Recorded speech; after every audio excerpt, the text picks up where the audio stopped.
Welcome back to English A to Z by Mayank Vaid. Today we are going to discuss 8th chapter from Social Science Class 10, that is Natural Resources. Natural Resources का मतलब होता है प्राकृतिक संसाधन, ऐसे resources जो हम nature से लेते हैं। यहाँ पे सिर्फ नेचुरल रिसोर्स के बारे में नहीं, बाकी सारे टाइप्स के रिसोर्सेज अलग अलग कैटेगरी में जो हम डिवाइड करते हैं वो रिसोर्सेज के बारे में, हर एक रिसोर्स का यूज़ क्या है, कौन सा बेहतर रिसोर्स है जिससे हमारा फ्यूचर बेटर हो सकता है, और रिसोर्सेज को हमें क्यों और कैसे कंजर्व करना चाहिए, कैसे बचा के फ्यूचर जनरेशन के लिए रखना चाहिए। ये सारी चीज़ें हम ये चैप्टर में आज डिटेल डिस्कस करने वाले हैं। So let's begin. Natural resources. Introduction. सबसे पहले व्हाट आर रिसोर्सेज? रिसोर्सेज यानी कि संसाधन है क्या? Let's see. Human needs can be satisfied partially through resources. There are thousands of elements in nature, but we cannot call all of them resources. These elements can be called resources only when they are utilized by man through his special knowledge and expertise. In other words, resources means the things on which man dependent. Human needs can be fulfilled by them. Man has physical and intellectual capacity to utilize them. तो resources यानी कि संसाधन है, वो हमारे किस काम आते हैं? तो हमारी आवश्यकता यानी कि ह्यूमन नीड्स को आंशिक रूप से संतुष्ट करने के लिए हम रिसोर्सेज का इस्तेमाल करते हैं। प्रकृति में हजारों ऐसी चीजें हैं, हजारों ऐसे तत्व है जिसको हम रिसोर्सेज डायरेक्टली नहीं बोल सकते।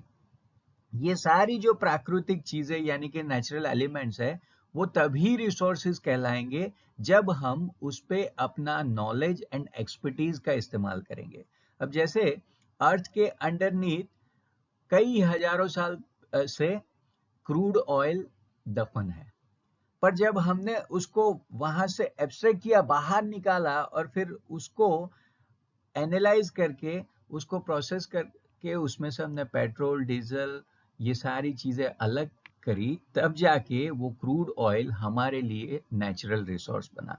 तो कोई भी नेचुरल एलिमेंट पे जब हम हमारा नॉलेज एंड एक्सपर्टीज अप्लाई करते हैं हमारी यूटिलिटी के लिए, तब जाके वो नेचुरल एलिमेंट बनता है रिसोर्स। ये अलग अलग कैरेक्टरिस्टिक्स है रिसोर्सेज की, जो यहाँ रेड कलर से मैंने हाईलाइट की है। The things on which man dependent. Resources वो चीजें हैं जिस पे हम डिपेंडेंट रहते हैं। रिसोर्सेज हमारी जरूरतों यानी कि ह्यूमन नीड्स को फुलफिल करता है, संतुष्ट करता है।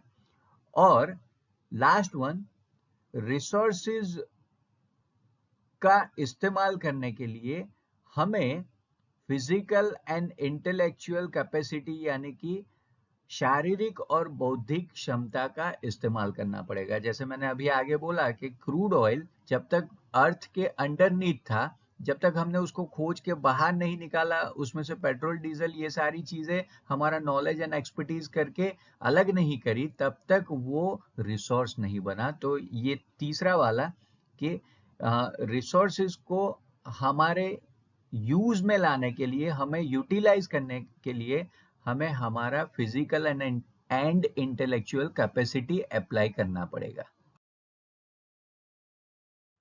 अब यहाँ पे प्रीवियस आइडिया को ही एक्सपांड किया है। Further what is said, in this way anything which is used to fulfill the human needs becomes a resource.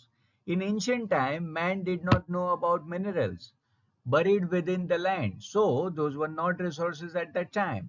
But today those are extremely useful due to their utility and developed technique of mining.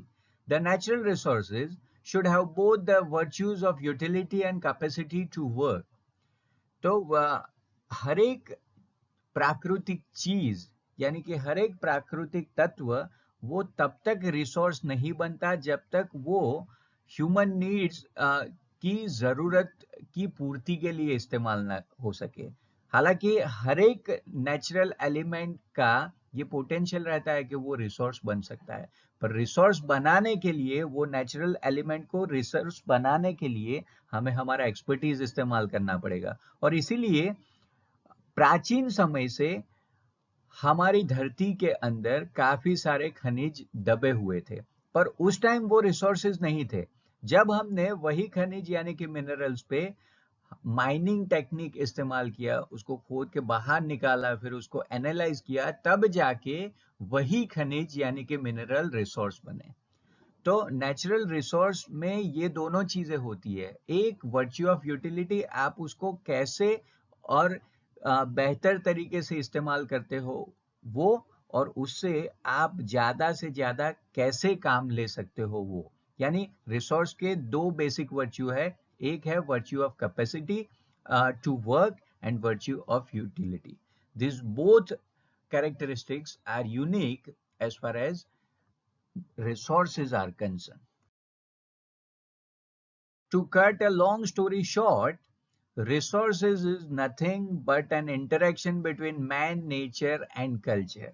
So ये तीनों को मिला के man, nature and culture, देखो nature यानी कि जो सारे नेचुरल एलिमेंट है, जैसे अभी हमने बात किया कि मिनरल कई सालों से, प्राचीन समय से अर्थ के पास था, पर फिर वहां मैन का एंट्री हुआ और मैन ने अपना इंटेलेक्चुअल पावर लगाया, या एक तरीके से बोलो एक कल्चर डेवलप किया, तब जाके वो वही मिनरल हमारे काम आया और वो रिसोर्स बना। So again resource is a interaction between these three things: man, nature and culture.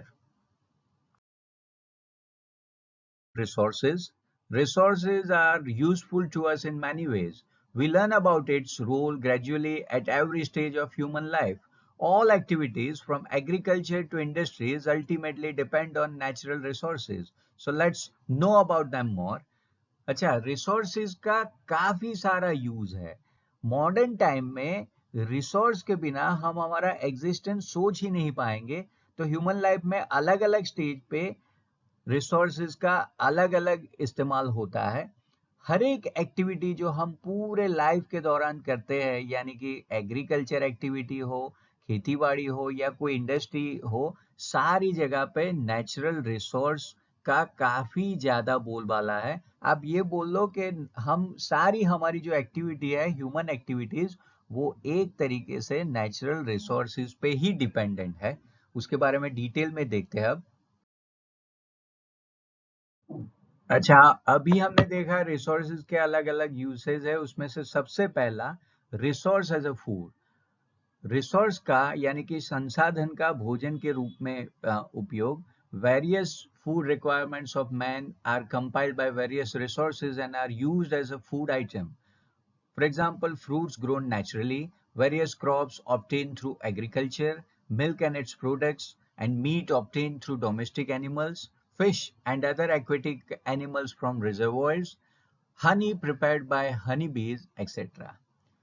तो हमारी खाने की जरूरतों को फुलफिल करने के लिए रिसोर्सेज का इस्तेमाल खाद्य पदार्थ के रूप में किया जाता है, यानी कि नो फूड के तौर पे किया जाता है, जिसमें सबसे पहले नेचुरल वे में उगाए गए फ्रूट्स, फिर अलग अलग क्रॉप्स जो हमको एग्रीकल्चर यानी कि खेतीबाड़ी से, कृषि से मिलते हैं, फिर दूध और दूध के प्रोडक्ट्स, उसके साथ साथ ही पालतू पशुओं से मिलता हुआ मांस, जलाशयों में मिलती हुई मछलियां और बाकी के पानी वाले जीव, उसके साथ साथ मधुमक्खी द्वारा तैयार किया गया हुआ शहद।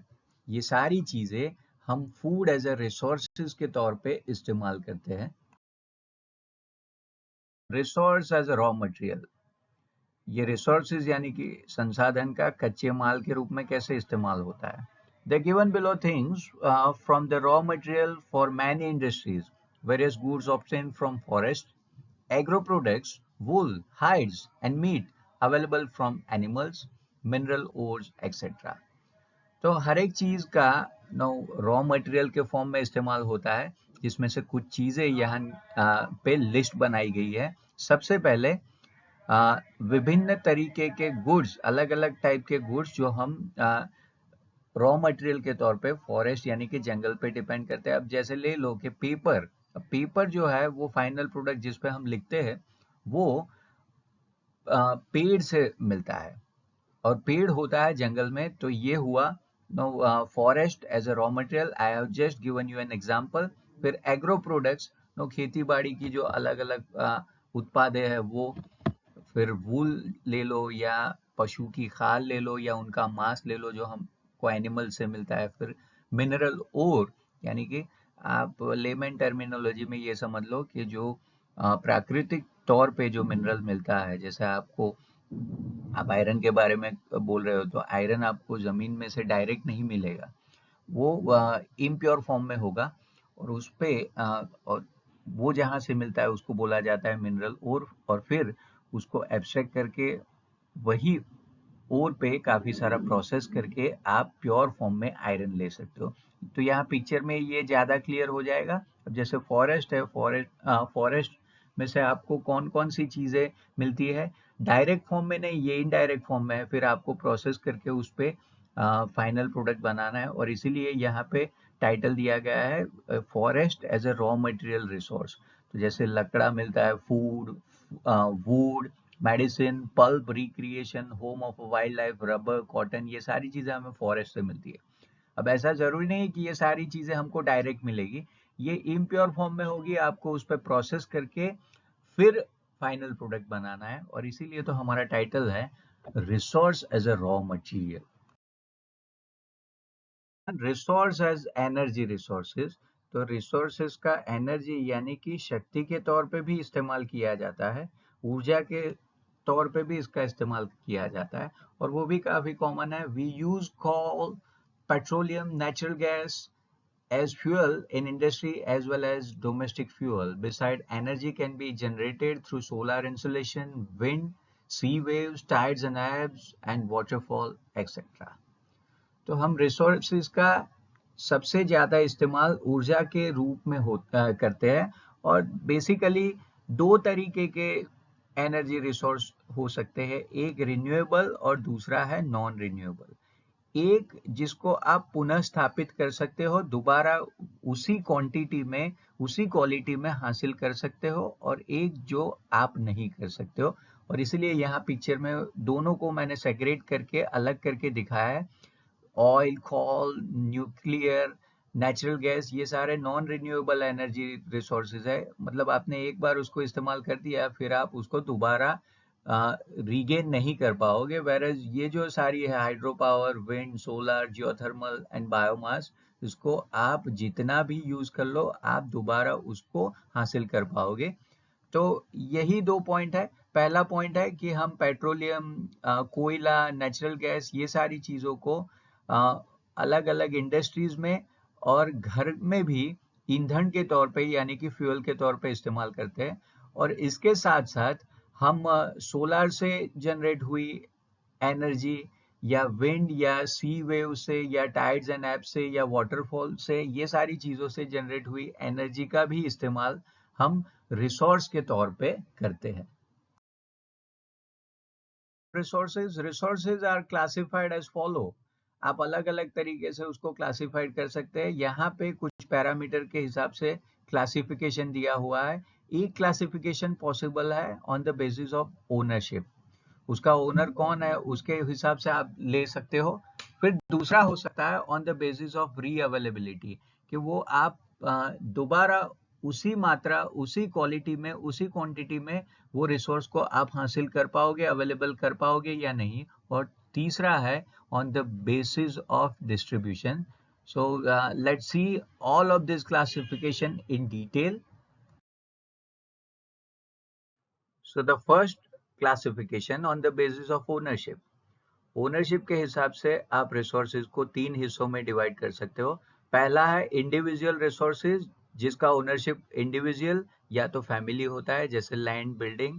फिर दूसरा है नेशनल रिसोर्सेज, जिसका ओनरशिप कंट्री या रीजन का रहता है, जैसे कि आर्मी और international trade. And global resource, जिसका ओनरशिप एक कंट्री, एक रीजन या इंडिविजुअल का नहीं, पूरे विश्व का रहता है, और जिसको ह्यूमन वेलफेयर के लिए इस्तेमाल किया जाता है। और ऐसे रिसोर्सेज का ओनरशिप पूरे विश्व का होता है, ना कि कोई व्यक्तिगत रूप से या तो कोई राष्ट्र का ओनरशिप। अब पहला इंडिविजुअल रिसोर्स क्या है? इंडिविजुअल रिसोर्स, इंडिविजुअल रिसोर्स का ओनरशिप इंडिविजुअल या फैमिली का रहता है, कोई व्यक्ति या परिवार का ओनरशिप रहता है, उसको बोला जाता है व्यक्तिगत संसाधन। जैसे कि कोई जमीन ले लो, जायदाद ले लो, या कोई घर ले लो, एंटिलिया है तो उसका ओनरशिप नो अंबानी का है, उसका ओनरशिप और किसी का नहीं है। तो ये एक इंडिविजुअल रिसोर्स का एग्जांपल हुआ। जैसे जियो है, उसका भी ओनरशिप अंबानी से बिलोंग करता है, तो वो भी इंडिविजुअल रिसोर्स हुआ। नेशनल रिसोर्स या जहाँ पे आर्मी या इंटरनेशनल ट्रेड, भारत का जो आर्मी है उसका ओनरशिप ना तो नरेंद्र मोदी का है या ना तो आपका और मेरा है, पर पूरा इंडिया का ओनरशिप है। और वैसे ही अंतरराष्ट्रीय व्यापार, इंटरनेशनल ट्रेड, वो भी नेशनल रिसोर्स का एग्जांपल है। एंड ग्लोबल रिसोर्स जो वैश्विक संसाधन जिसको बोला जाता है, जो पूरी दुनिया के लिए काम आता है, और उसका ओनरशिप एक राष्ट्र का या एक व्यक्ति का नहीं होता है, पूरी दुनिया का होता है, तो वो ग्लोबल रिसोर्स है। फिर एक डिस्ट्रीब्यूशन के बेस से इसको क्लासिफाइड किया गया है। डिस्ट्रीब्यूशन के बेस पे रिसोर्सेज के 4 प्रकार हो सकते हैं। एक है यूनिवर्सल रिसोर्स, यूनिवर्सल यानी कि सब जगह पे मिलने वाला।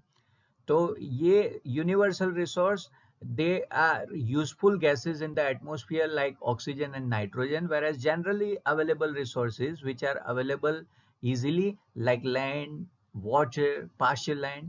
Rare resources which are available at a limited places, for example minerals like coal, petroleum, copper, gold, uranium, etc. Whereas solitary resources are available only at one or two places in the world, like cryolite available only in the Greenland. तो सबसे पहला universal resource, universal यानी कि ऐसा जो सब जगह पे चलता है, सब जगह पे मिलता है। जैसे हवा में जो गैसेस है, एटमॉस्फेयर में जो गैसेस है, ऑक्सीजन, नाइट्रोजन, वो आनंद, अमेरिका, इंडिया, एम्स्टर्डम, सब जगह पे मिलेंगे, तो that is an example of universal resource. Generally available resource जो आसानी से उपलब्ध है, ऐसे रिसोर्स जैसे आप ले लो लैंड, वाटर या पास्चर लैंड। पास्चर लैंड वो जगह है जहाँ पे गाय, भैंस, भेड़, बकरियों को चारा मिलता है, ऐसा खुला सा जगह। रेयर रिसोर्सेज, उसका मतलब है दुर्लभ संसाधन जो काफी लिमिटेड यानी कि सीमित स्थानों पे उपलब्ध है, ऐसे। अब उसमें मिनरल के एग्जांपल आएंगे, जैसे कोयला है, पेट्रोलियम है, सोना है, यूरेनियम है, ये सारे रेयर रिसोर्स यानी कि सीमित संसाधन, सॉरी, दुर्लभ संसाधन के एग्जांपल है जो काफी सीमित जगहों पे मिलते हैं। एंड सॉलिटरी रिसोर्स यानी कि एक ही जगह पे मिलेगा, विश्व में एक या दो ही जगह पे मिलता है ऐसा रिसोर्स। जैसे कि क्रायोलाइट जो है वो सिर्फ दुनिया में ग्रीनलैंड में ही मिलता है, और कहीं पे भी यानी कि इंग्लैंड जाओ, न्यूजीलैंड जाओ, वहां पे नहीं मिलेगा। क्रायोलाइट आपको चाहिए तो ग्रीनलैंड ही जाना पड़ेगा। So that is an example of solitary resource. यहाँ पे एक और क्लासिफिकेशन दिया है। वैसे तो काफी सारे क्लासिफिकेशन आप कर सकते हो रिसोर्सेज को, जैसे आप एक कैटेगरी ये भी बना सकते हो, natural resources and man made resource. वैसे ही यहाँ पे एक और क्लासिफिकेशन है जहाँ पे दो टाइप्स है, renewable and non renewable resources. यानी कि आप ऐसे रिसोर्सेज की यहाँ बात करते हो जिसको आप दोबारा हासिल कर सकते हो, रिन्यू कर सकते हो, उसको रिन्यूएबल रिसोर्सेज बोला जाता है। नॉन रिन्यूएबल जिसको आप फिर से हासिल नहीं कर सकते हो। तो चलिए वो देखते हैं। Renewable resources, they can reproduce themselves as per their usage during a specific time. In other words, those are inexhaustible. These are called renewable resources. For example, solar insolation, wind, bioresources, etc. तो ये renewable resources कुछ ऐसे resources है जिसको आप निश्चित time के दौरान अपने उपयोग के अनुसार फिर से हासिल कर सकते हो या फिर से उसको प्रोड्यूस कर सकते हो। और उसका मतलब ये हुआ कि ये रिसोर्सेज इनएग्जॉस्टिबल, अक्षय है, जो कभी खत्म ही नहीं होते। यहाँ पे अक्षय कुमार की बात नहीं हो रहा है, अक्षय, जिसका कभी क्षय न हो, जो कभी खत्म न हो, ऐसा। तो ये रिसोर्सेज ये कभी भी खत्म नहीं होंगे।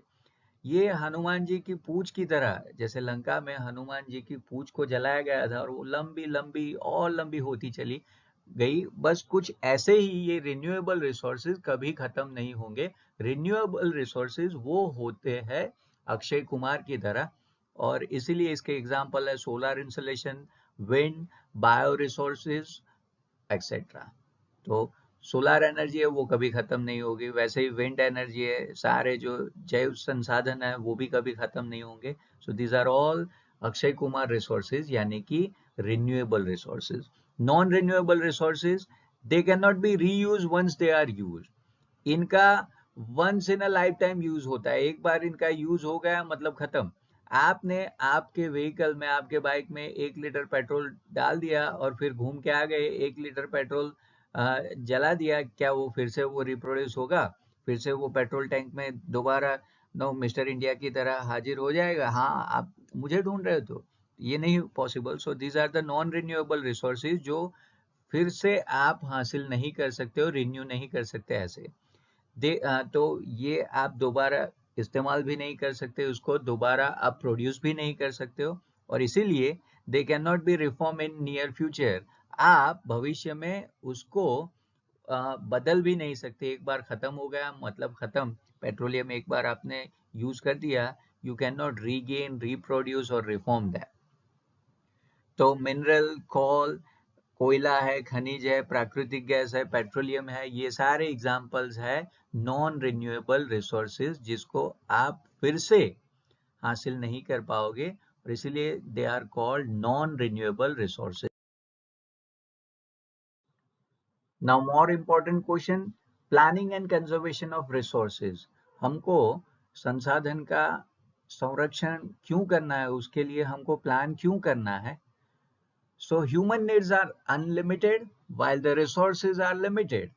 During last 100 years, use of resources has increased very much due to the extraordinary development in science and technology, population explosion.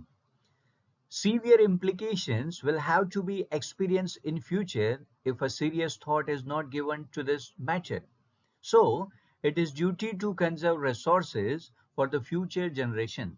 Resources should be conserved and should be used rationally.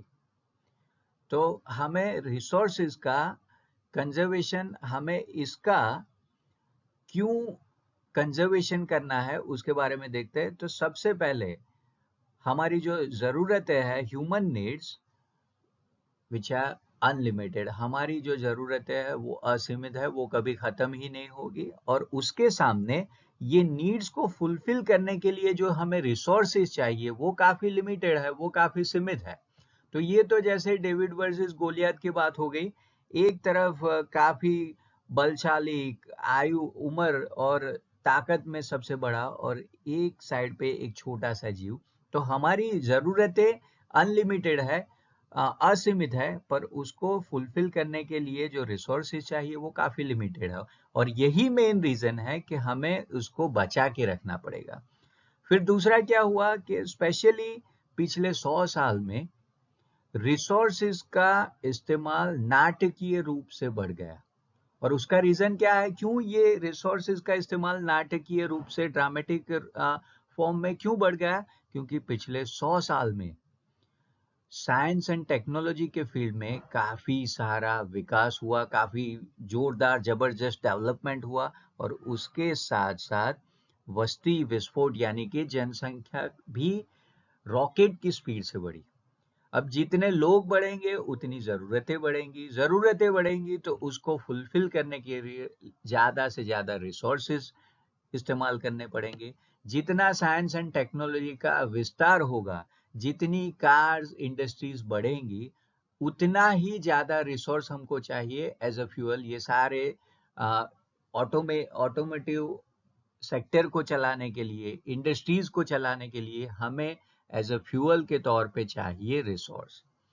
और भविष्य में अगर हमने इसके यूज का गंभीर रूप से विचार नहीं किया, यानी कि ये रिसोर्स हम ऐसे ही गवा देंगे, तो उससे भविष्य पे काफी गहरा असर आ सकता है। और हकीकत में हमने फ्यूचर के बारे में सोचा ही नहीं कि रिसोर्स हम इतना स्पीडीली, इतना जल्दी जल्दी इस्तेमाल करते हैं तो उससे भविष्य में क्या विपदाएं हो सकती है, क्या प्रॉब्लम्स हो सकता है।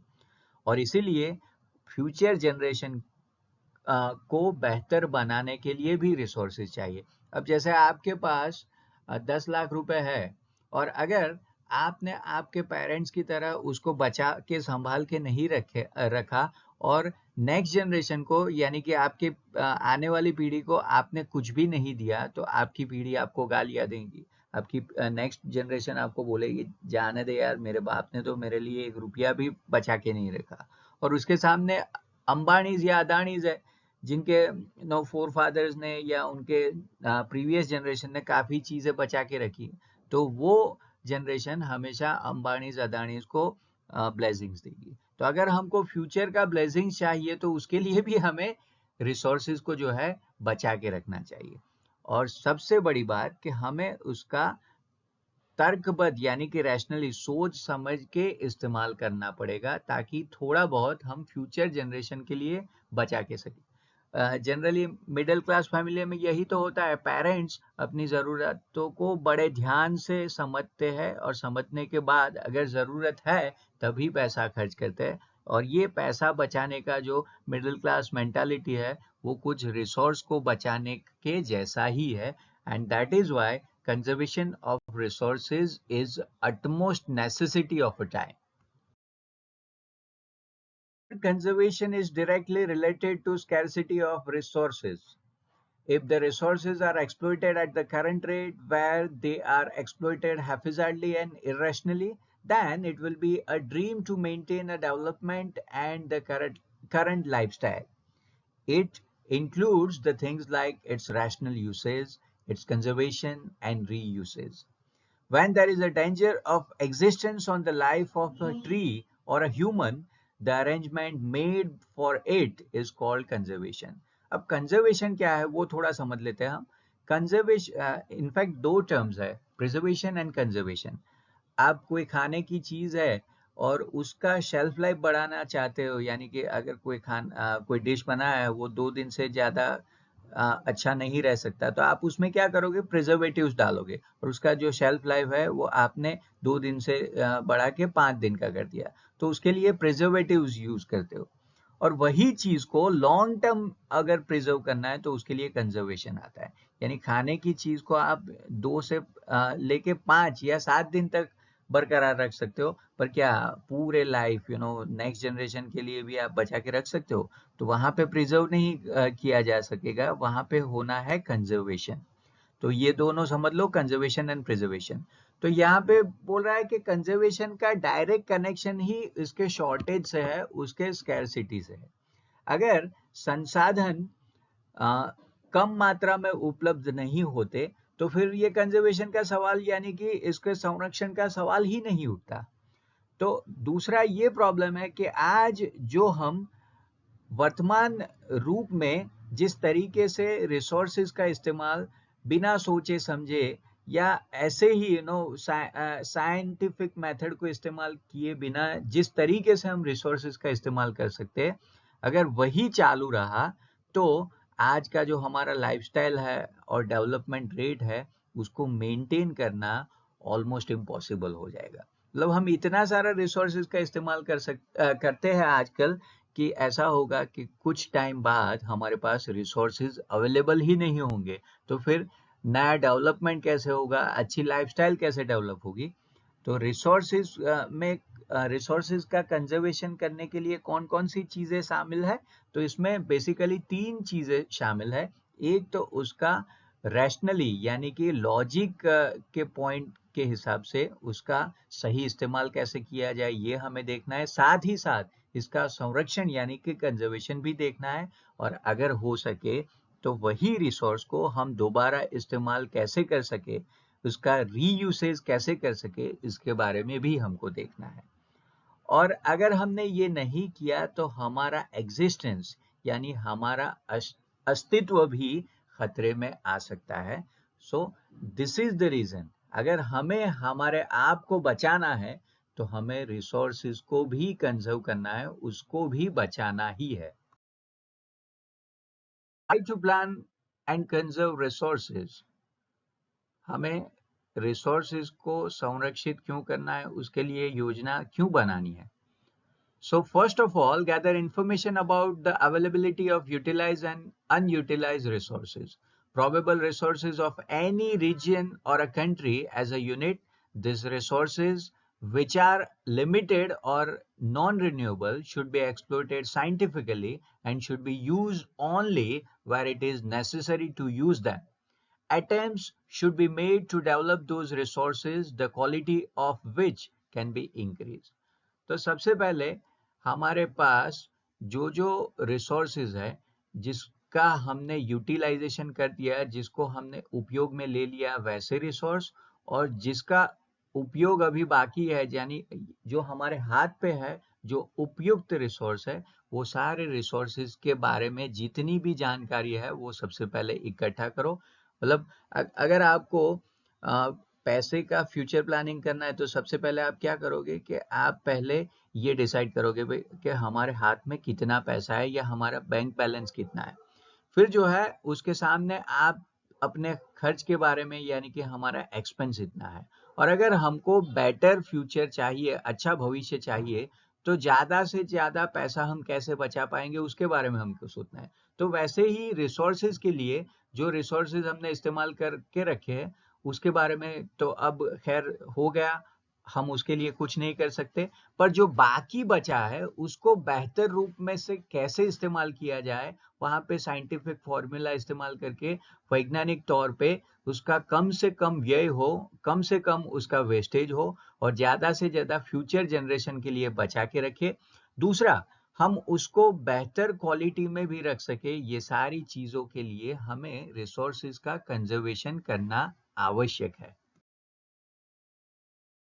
The resources which are cheaper and are easily available should not be wasted, but instead they should be used sparingly for future use.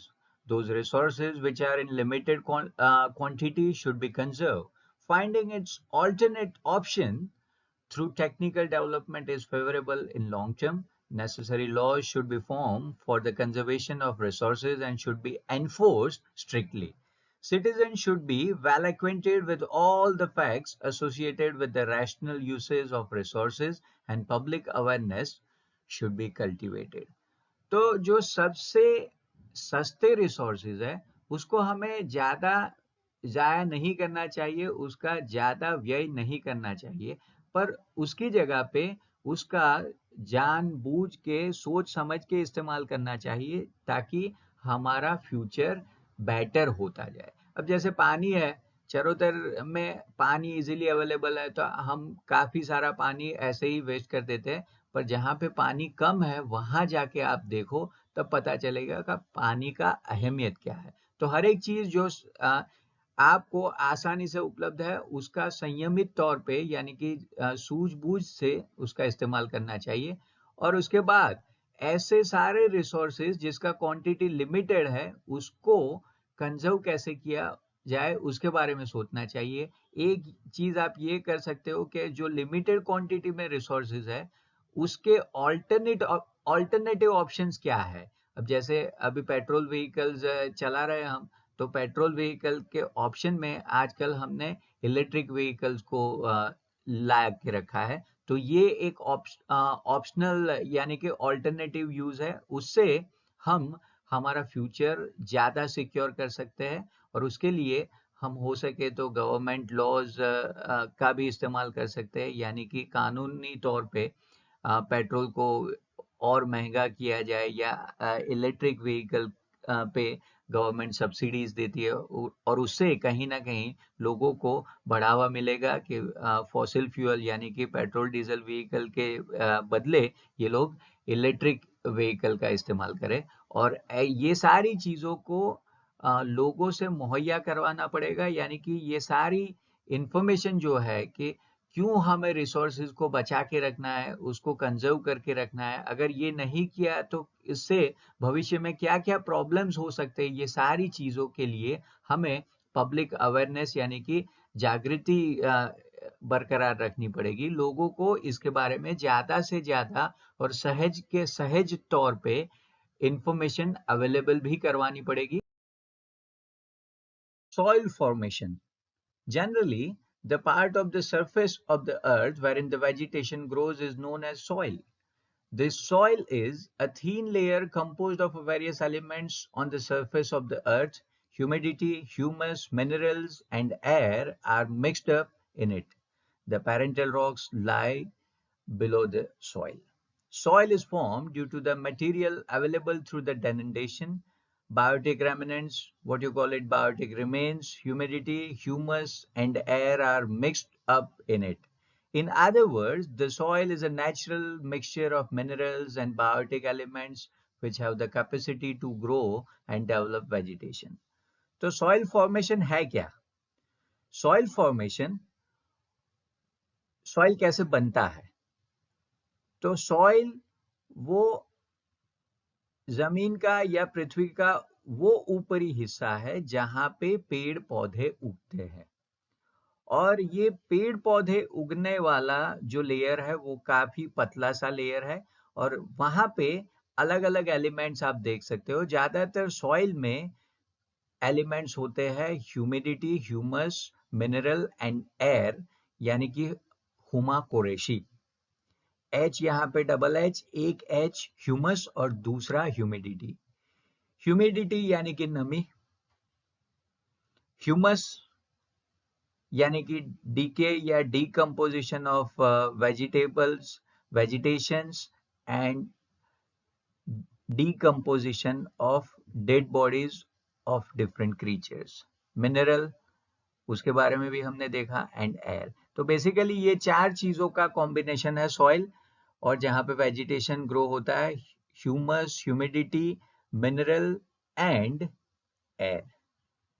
उसके साथ साथ पेरेंटल रॉक का भी एक हिस्सा आता है, और सॉइल में ये जो पेरेंटल रॉक वाला हिस्सा है उसके साथ साथ डेनेंटेशन का भी एक बड़ा सा काम है, बड़ा सा फंक्शन है। अब यहाँ पिक्चर में देखो तो ज्यादा क्लियर हो जाएगा। पहला जो पिक्चर है, let me point it out, no, ये जो पहला पिक्चर है, ये जो ब्रिक जैसा कंस्ट्रक्शन है, इसको आप रॉक समझ लो, या टेक्निकली हम इसको बोल सकते हैं पेरेंटल रॉक।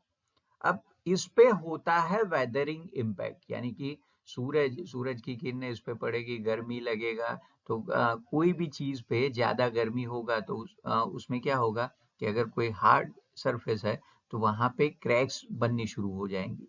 तो वैसे बड़ा सा पत्थर है, कितने सालों इसने सूरज का गर्मी झेला है, तब जाके उसमें छोटे मोटे क्रैक्स बन जाएंगे। ऊपर से बारिश होगी तो बारिश यानी कि कंटिन्यूअस पानी के बहाव के कारण भी ये पेरेंटल रॉक है वो टूट सकता है, एंड अल्टीमेटली वो कन्वर्ट होगा सेकंड पिक्चर में। अब देखो कितने बरसों पहले ऐसे पूरा पत्थर ही था, पर जैसे जैसे वेदरिंग इम्पैक्ट होता गया, बारिश या ये हीट का प्रभाव बनता गया, ये जो पत्थर है वो टूट के छोटे छोटे पत्थर में परिवर्तित हो गए। अब जैसे जैसे ये वेजिटेशन ग्रो होगा, इसकी जो जड़ें है, इसके जो रूट्स है, ये पत्थर को और नीचे की तरफ धकेलेंगे, और ये जो बड़े टुकड़े हैं वो और छोटे टुकड़े में परिवर्तित हो जाएंगे। ये थर्ड पिक्चर।